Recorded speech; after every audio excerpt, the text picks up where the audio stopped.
चर्म कर्कट रोकिब चिलिका शैवाल 20 वर्ष गवेषणा पर सामना को आसिला तथ्य। ओडिशार विश्व प्रसिद्ध चिलिका ह्रदर जैव विविधता वैज्ञानिक मानक आश्चर्य करिछि। रेभेन्सा और उत्कल विश्वविद्यालय वैज्ञानिक माने एही स्थानरु एक गुरुत्वपूर्ण उपादानर आविष्कार करिसंती।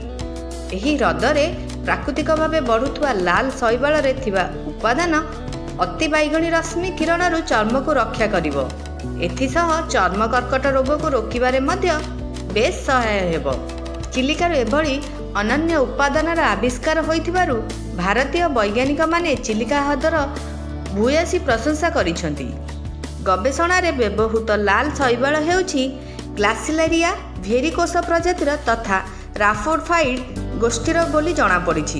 एथिरु मिलिथिबा माइक्रोस्पोरिन अमीनो एसिड सूर्य किरणर निर्गत अति बैगणी रश्मि को प्रतिहत करिवार क्षमता रखुछि।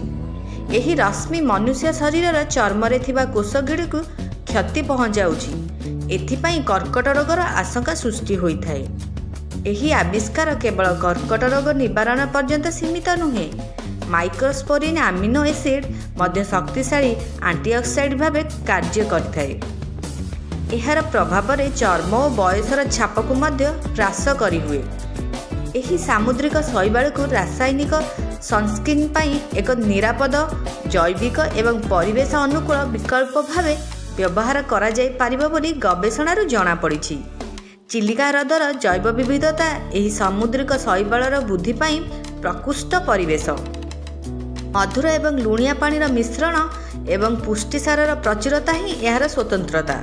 एठारे ए पर्यंत 14 प्रजातिर माइक्रो शैवाल चिन्हट करा जायछि। ए संपर्क में वैज्ञानिक तथा गवेषणा करिसंती। यह सनस्क्रीन विकल्प भावे आमे व्यवहार करिपारिबा। एहाकु आम त्वचारे व्यवहार कले अति बैगणी रश्मि त्वचा भितर को प्रवेश करि पारिबो नाही। यह दीर्घ वर्षर गवेषणा पर आविष्कार होइछि बोली से कहिसंती।